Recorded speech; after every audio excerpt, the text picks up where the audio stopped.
অনেক দিন ইচ্ছে ছিল আমি কক্সবাজার যাব। অবশেষে কক্সবাজার যাওয়ার জন্য বলেশ্বরের ডাবল ডেকার স্লিপার বাসে আমরা বিজনেস ক্লাসের টিকিট কাটি। প্রত্যেক টিকিটের মূল্য ছিল 1900 টাকা। নোয়াপাড়া থেকে কক্সবাজার আমাদের বিকাল 4:30টার সময় আমাদের গাড়ি ছিল নোয়াপাড়া বাস কাউন্টার থেকে কক্সবাজার উদ্দেশ্য। আমরা 4:30টার সময় বাসে উঠি। পথে যেতে যেতে অনেক জায়গায় বিরতি দেই বাস।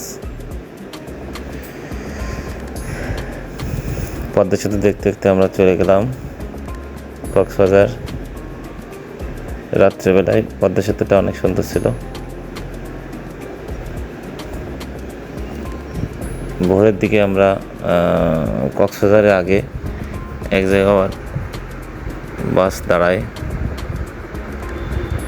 মোটামুটি অনেক সুন্দর জার্নি ছিল আমাদের কক্সবাজার যাওয়ার। খুব ভোরে কক্সবাজারের আগে বাস আবার বেরোতে দেয়। কুয়াশা চারিদিকে, আর কক্সবাজার যেতে যেতে অনেক গাড়ির ভিতর থেকে অনেক পাহাড়, ছোটো ছোটো পাহাড়, গাছ, সুন্দর সুন্দর গাছ দেখা যায়। মোটামুটি চারিপাশে পাহাড়, ছোট বড় অনেক পাহাড় আছে। যেতে যেতে আমরা কক্সবাজারে ডলফিন মোড়ে সকাল 7:30টায় পৌঁছাই। দীর্ঘ 16 ঘন্টা সময় লাগছিল আমাদের বাসটা অবশ্য খুব বেশি গতিতে যায়নি। ডাবল ডেকার ছিল বাস, যেহেতু সেই জন্য বাসটা আস্তে আস্তে গিয়েছে। এই কারণে একটু আমাদের সময় লেগেছে বেশি। মোটামুটি 16 ঘন্টা জার্নি শেষে আমরা কক্সবাজার পৌঁছাই সকাল 7:30টায়। তারপর নেমে আমরা একটা হোটেল নিই। এই যে হোটেলে উঠে সকালে আমাদের খাওয়া দাওয়া, আমরা বাসা থেকে সব খাবার দাবার নিয়ে গেছিলাম।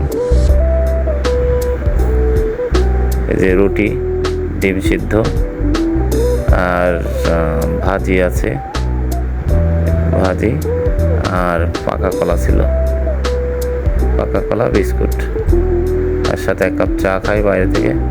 তারপরে যে আমরা সকালবেলায় সমুদ্রে নেমে যাই। সমুদ্রে স্নান করাটা আসলে আলাদা মজা। আমার খুব ভালো লাগে সমুদ্রে স্নান করতে, এই কারণে বারবার যাই সমুদ্রের কাছে ঘুরতে। খুব ভালো একটা দিন ছিল আমাদের, অনেক আনন্দ করেছিলাম সমুদ্রে। সমুদ্রের ঢেউগুলো অনেক সুন্দর ছিল। কক্সবাজারের ঢেউ আসলে অনেক বড় বড় ঢেউ, মোটামুটি খুব সুন্দর।